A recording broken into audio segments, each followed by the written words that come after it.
Hello students, कल हमने joint Hindu family वाला पॉइंट कंप्लीट कर लिया था। ठीक है ना। अब हमारा नेक्स्ट पॉइंट क्या था? पार्टनरशिप। सोल ट्रेड कंप्लीट हो गया, जॉइंट हिंदू फैमिली कंप्लीट हो गया। आप क्या करेंगे?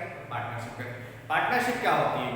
सिंपल सी लैंग्वेज में बात करूं तो दो या दो से अधिक व्यक्ति मिलकर कोई बिजनेस स्टार्ट करते हैं जो अपना प्रॉफिट और लॉस बांटने के लिए तैयार होते हैं, वो क्या होते हैं? पार्टनरशिप होते हैं। ठीक है ना। उसी बिजनेस को क्या बुलाया जाता है? पार्टनरशिप बोला जाता है। सिंपल लैंग्वेज में हो गया। बट जो अगर हम बात करते हैं पार्टनरशिप की, तो सोल ट्रेड की जो कमियां हैं, ठीक है ना, सोल ट्रेड और JHF जॉइंट हिंदू फैमिली, इन दोनों की जो कमियां है उसको पूरा करने के लिए क्या होता है? पार्टनरशिप होती है। अब उनमें क्या कमी रहती है? पहली कमी कैपिटल की, दूसरी कमी एबिलिटी की, ठीक है ना, मैनेजरियल एबिलिटी की कमी हो गई, थर्ड होती है नॉलेज की कमी हो गई। बड़ी बात है कि ये तीनों चारों कमियां आपके रहती है, उसकी पूर्ति कहां से होती है?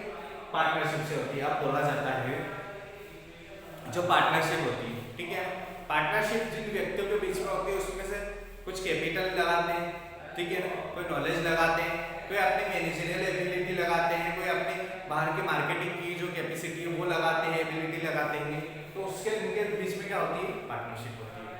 कोई भी व्यक्ति दो या दो से अधिक व्यक्ति, ठीक है ना, कोई बिजनेस स्टार्ट करते हैं, ठीक है, पहली बात बिजनेस स्टार्ट करते हैं और अपना प्रॉफिट और लॉस आपस में बांटने के लिए तैयार होते हैं, वो पार्टनरशिप होती है। अब जरूरी है पार्टनरशिप में सारे व्यक्ति पैसे वाले हो नहीं है, ठीक है, सभी व्यक्ति के पास नॉलेज हो जरूरी नहीं है, सभी व्यक्ति के पास मैनेजरियल एबिलिटी जरूरी नहीं है, ठीक है ना।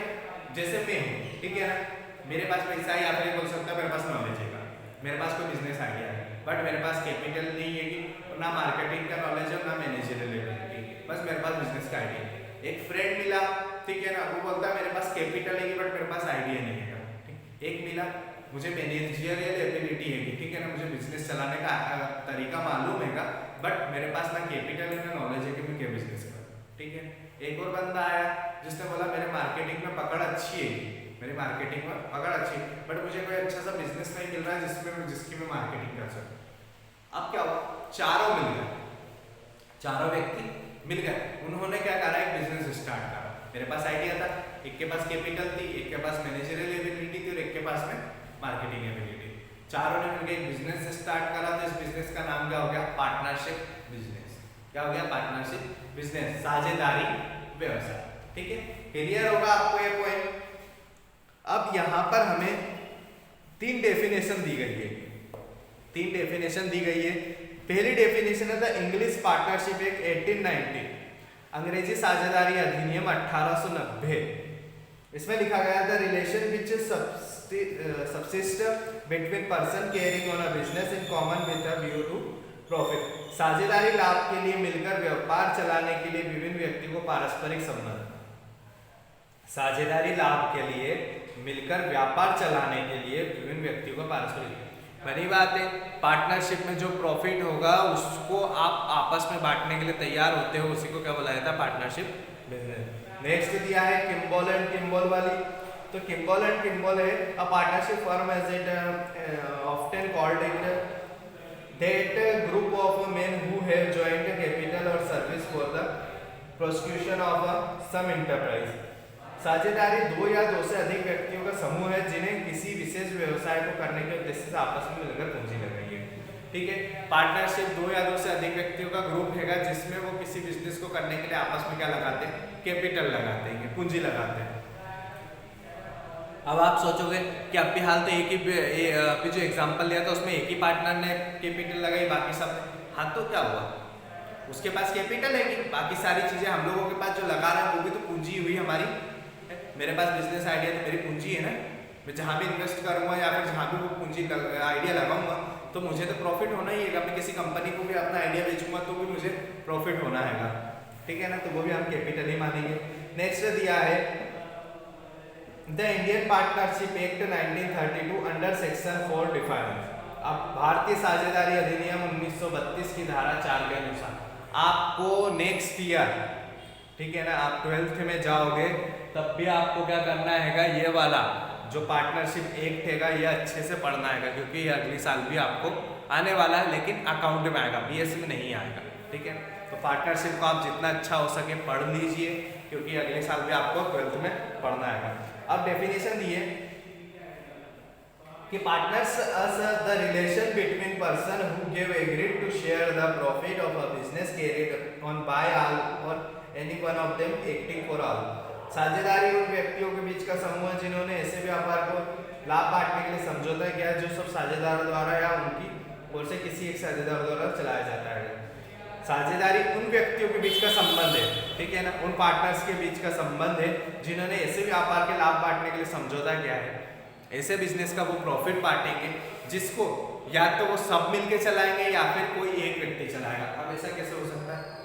बिजनेस सबका सभी चलाएंगे, हाँ होता है, लेकिन एक व्यक्ति ऐसा रहता है यार सब अपने अपने काम को बांट लेते हैं, सब अपने अपने काम को बांट लेते हैं। या फिर ऐसा होता है क्या तेरे पास आइडिया है, तेरे पास कैपिटल है, मैंने आइडिया दे दिया, मेरा काम खत्म, उसने कैपिटल लगानी थी लगा दी, उसका काम खत्म। अब क्या करेंगे? मेरे पास था मार्केटिंग किसको करनी है परमानेंट? मार्केटिंग आइडिया वाले को। मैनेजरियलिटी बिजनेस उसको चलाना, मेरे पास तो आइडिया था, मैं देके फ्री हो गया, उसके पास कैपिटल थी वो देके फ्री। अब क्या करें? हम दोनों तो फ्री हो गए, तो हम लोगों ने एग्रीमेंट बनाया कि बिजनेस हमारा ये दोनों चलाएगा, हमें इतना प्रॉफिट हर साल देंगे, बात खत्म हो गई, ये हमारा एग्रीमेंट हो गया, ठीक है ना। तो ये इंडियन पार्टनरशिप एक्ट वाली 1932 की जो डेफिनेशन है आप अच्छे से लर्न कर लेना, लिख भी लेना, क्योंकि अगले साल भी आपको डेफिनेशन लर्न करना है, तो आप इसी साल कर लो तो आगे जाके आपको ना करनी पड़ेगी, ठीक है ना। फिर आगे दिया गया है हमें characteristics of features of partnership, साझेदारी के लक्षण या विशेषताएं। अब दो तरह की होती है यहाँ पे, ठीक है ना। पहली होती है बेसिक और लीगल कैरेक्टरिस्टिक्स और दूसरी होती है सब्सिडरी और बिजनेस कैरेक्टरिस्टिक, आधारभूत लक्षण या फिर सहायक लक्षण। तो सबसे पहले हम बेसिक की बात करते हैं। एक चीज याद रखना है, यहाँ भी जो एक्ट लगेगा, ठीक है ना, एक अंग्रेजी एक्ट दिया था हमें 1890 का, वो नहीं लगाना है, 1890 वाला हमें सिर्फ एक ही कानून लगाना है, इंडियन पार्टनरशिप एक्ट 1932, ठीक है ना। सारी चीजें उसी बिहाफ पे हम लोग करेंगे। अब दिया गया है कि सबसे पहली चीज दी है एग्रीमेंट, साझेदारों के बीच अनुबंध। अब क्या होता है एग्रीमेंट? क्या होता है आप लोगों को पता होगा एग्रीमेंट क्या होता है?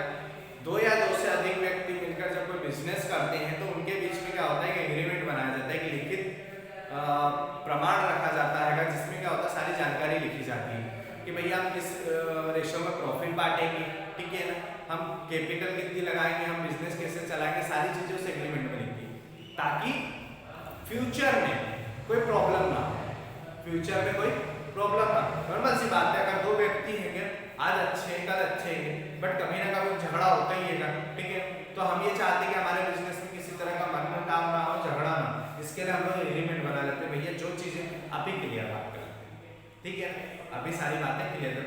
अब एग्रीमेंट बनाने के लिए व्यक्ति में क्या क्या सॉरी बोल सकते कैपेबिलिटी होना चाहिए। पहली होना चाहिए वो 18+ होना चाहिए, 18 साल से ऊपर का होना चाहिए, मतलब बालिग होना चाहिए गवर्नमेंट के हिसाब से। सेकेंड चीज होना चाहिए उसका जो माइंड है वो सेट होना चाहिए, डिस्टर्ब नहीं होना चाहिए, जिसे बोलते हैं पागल वगैरह, वो नहीं होना चाहिए। थर्ड उसका ये बोल सकते हैं कि उसके ऊपर किसी तरह का कोई केस वगैरह ना हो, ठीक है, मतलब गवर्नमेंट ने उसके ऊपर बिजनेस करने पर या फिर कोई एग्रीमेंट साइन करने पर बैन ना लगाया हो, ठीक है। ये सारी कैपेबिलिटी उसमें मतलब ये चीज होना चाहिए। वो 18 साल से ज्यादा 18 साल से बड़ा हो, दूसरी चीज हो गई उसका दिमाग सही होना चाहिए, तीसरा ये होगा गवर्नमेंट ने उसके ऊपर कोई बैन नहीं लगाया या फिर उसको दिवालिया वगैरह इंस्टॉलमेंट घोषित ना किया, ठीक है, तभी वो एग्रीमेंट बना सकते हैं। अब दो पार्टनर होगा भैया, दो पार्टनर है, बिजनेस का नाम, दोनों का नाम, एड्रेस, बिजनेस कहाँ करेंगे क्या करेंगे, सारी चीजें उसमें लिखी, प्रॉफिट कैसे बांटेंगे, लॉस होगा तो कैसे निकालेंगे, काम क्या क्या रहेगा, वो सारी चीजें उस एग्रीमेंट में उनको लिखनी पड़ेगी, ठीक है। ये हो गया एग्रीमेंट वाला पॉइंट। नेक्स्ट आता है नंबर ऑफ पार्टनर्स। अब पार्टनर्स की संख्या, मिनिमम 2 पार्टनर्स, कम से कम 2, एक रहा तो क्या हो गया सोल ट्रेड में आ गया, ठीक है। कितने पार्टनर होना चाहिए? 2, मिनिमम 2 पार्टनर, मैक्सिमम 50, ठीक है। बट ऐसा कहीं भी अभी नहीं लिखा हुआ है कि मैक्सिमम की लिमिट कहीं भी अभी नहीं दी गई है, बट हमारे जो पार्टनरशिप इंडियन एक्ट है उसमें दिया गया है कि मैक्सिमम आप 50 मेंबर्स रख सकते हो, ठीक है। बाकी अगर कहीं भी ये चीज लिमिट नहीं दी गई है, बट हमारे यहाँ क्या है कि अगर 2 से कम हुए और 50 से ज्यादा होते हैं आपके पास में, ठीक है, तो ऑटोमेटिक आपकी पार्टनरशिप खत्म हो जाती है, आपकी आपके पास में कम से कम 2 और ज़्यादा से ज़्यादा 50 लोग हों तो बिजनेस आप चला सकते हो। ठीक है, क्लियर रहेगा नंबर ऑफ पार्टनर्स।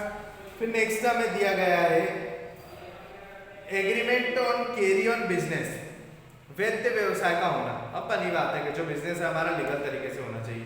क्यों होना चाहिए? The agreement must be to carry on business presently, an agreement to carry on business as a future date does not result in a present partnership. The business refer to every lawful trade occupation of profession. साझेदारी के लिए किसी व्यवसाय का होना आवश्यक है। बड़ी बात है, आपने पार्टनरशिप एग्रीमेंट तो बना लिया, पार्टनरशिप एग्रीमेंट बना लिया, बट आपका बिजनेस कहाँ है? बिजनेस कहाँ आएगा? हमने पार्टनरशिप एग्रीमेंट बना लिया, उसको सारी डिटेल लिख दी, बट बिजनेस है कहाँ? तो सबसे पहले क्या जरूरी है? आपका बिजनेस होगा। ठीक है ना, उसके बिहाफ पे क्या बनेगा? आपका पार्टनरशिप एग्रीमेंट बनाया जाएगा। तो एग्रीमेंट बनाने के लिए सबसे पहले क्या चाहिए? बिजनेस होना चाहिए, और बिजनेस भी लीगल होना चाहिए, जिसको गवर्नमेंट द्वारा मान्यता प्राप्त हो। ठीक है ना, जिसको गवर्नमेंट भी परमिशन देती हो। ऐसा ना हो कि गवर्नमेंट उस कानून मतलब उस चीज को करने की परमिशन नहीं देती और आप इलीगल तरीके से वो काम कर रहे हो। ठीक है, बिजनेस आपका लीगल होना चाहिए, और दूसरी चीज होगा कि बिजनेस आपके पास में होना चाहिए, तभी एग्रीमेंट बनेगा। ठीक है, फोर्थ पॉइंट आता है earning and sharing of profit. व्यवसाय का उद्देश्य लाभ कमाना और बांटना है। बड़ी बात है कि आप तो बिजनेस कर रहे हो तो प्रॉफिट बेस पे ही करोगे ना, प्रॉफिट होगा तभी बिजनेस करोगे, वरना करोगे क्या? नहीं करोगे। तो बिजनेस का मोटिव क्या होना चाहिए? प्रॉफिट अर्न करना और आपस में बांटना। ठीक है, आपस में बांटना, 2 पार्टनर है, 4 पार्टनर है, 10 पार्टनर है। ठीक है, आपस में जो भी उनका पार्टनरशिप एग्रीमेंट बनाया गया है उसमें जो जो चीज लिखी होगी वो उनको दे दी। किसी को सैलरी बेस पे रखा है आपने, ठीक है ना, किसी को प्रॉफिट दे रहे हैं, किसी को क्या दे रहे हैं, तो वो चीजें आपको उसमें लिखनी पड़ेगी। ठीक है, फिर नेक्स्ट पॉइंट दिया जाता है नेचर और रिलेशन अमंग पार्टनर्स। व्यवसाय का संचालन सबके द्वारा किसी एक के द्वारा अर्थात साझेदारी स्वामी प्रतिनिधि का संबंध होना चाहिए। अब यहाँ पर क्या होता है कि आप जो पार्टनरशिप बनी है हमारी, ठीक है ना, पार्टनरशिप में क्या होता है कि आपको क्या करना पड़ेगा कि एक व्यक्ति को डिसाइड करना पड़ेगा। लाइक क्या बोल सकते हैं क्या, पार्टनरशिप एक आजकल जैसे ऑनलाइन काम चल रहे हैं, ठीक है, तो ऑनलाइन में क्या होता है कि हर व्यक्ति के सारे काम चेक से होते हैं, ठीक है ना, बैंक से होते हैं, तो आप सारे व्यक्ति के चेक पे साइन करोगे, चलो ठीक है, आपने अकाउंट तो खुलवा लिया बिजनेस के नाम से, ठीक है, आपके साइन भी हो गए, तो आप क्या सारे व्यक्ति उस चेक पे साइन करने जाओगे आप? ठीक है, अब 50 पार्टनर है, 1-2 होगा तो समझ में आएगी मेरे भी लगे उसकी भी लगे, कोई इशू नहीं, बट 50 पार्टनर रहेंगे तो 50 पार्टनर भी साइन करवाओगे क्या आप चेक पे? नहीं ना। तो उसमें क्या होता है कि एक व्यक्ति को आपको सारे अधिकार देने पड़ते हैं, ये भी एग्रीमेंट में लिखना पड़ता है आपको, ठीक है, कि भैया इसको मैं अधिकार दे रहा हूँ, ये राइट दे रहा हूँ, यही सारे काम करेगा, हमारे बैंकिंग के सारे काम यही निपटाएगा, चेक पे साइन इसकी होगी, ठीक है ना। किसी को अपने गवर्नमेंट के दे दी कि भैया गवर्नमेंट के जो भी डॉक्यूमेंट होंगे उस पर साइन इस व्यक्ति की लगे, ये सारी चीजें आपको एग्रीमेंट में लिखनी पड़ेगी, ठीक है ना। उस एग्रीमेंट में सारे अधिकार, सारे जितने भी राइट्स होंगे वो सारी उनकी जिम्मेदारियां उसमें लिख के देनी पड़ेगी, ठीक है ना। अब यहाँ पर वही चीज दी गई है कि आप तो या तो सारे व्यक्ति मिलकर बिजनेस चलाओ या फिर किसी एक को सारे बिजनेस का दानादार सौंप दो कि भैया ये बिजनेस तुझे चलाना है, हमें तो प्रॉफिट से मतलब, ठीक है, काम बांट लो या फिर किसी एक के सुपुर्द कर दो, क्लियर रहेगा। तो कैरेक्टरिस्टिक्स हमारे यहाँ पर कंप्लीट होते हैं, फर्स्ट वाले बेसिक वाले। अब कौन से पढ़ेंगे हम लोग? सब्सिडरी, मतलब इसके साथ में और कौन से लगते वो पढ़ लेंगे एक बार और, ठीक है ना। आपको एग्रीमेंट बनाना पड़ेगा जिसमें सारी डिटेल लिखनी पड़ेगी, आपका नाम पता है, एड्रेस, बिजनेस का नाम पता है, एड्रेस, ठीक है ना, आपके अधिकार, राइट्स वगैरह सब उसमें लिखने पड़ेगा। सेकेंड चीज आती है कि उसमें क्या दिया था हमें, क्या जो पार्टनर्स हैं हमारे, ठीक है ना, पार्टनर्स हैं उनकी सारी डिटेल लिख दो, पार्टनर्स के नंबर लिखो कि आपके पास 2 पार्टनर है, 4 पार्टनर है, 6 पार्टनर है, वो भी उसमें शो करो आप लोग, ठीक है। तो इस तरीके से सारे कैरेक्टरिस्टिक्स हैं, इंपॉर्टेंट है, ठीक है ना। कल सब्सिडरी वाले पढ़ेंगे। Thank you.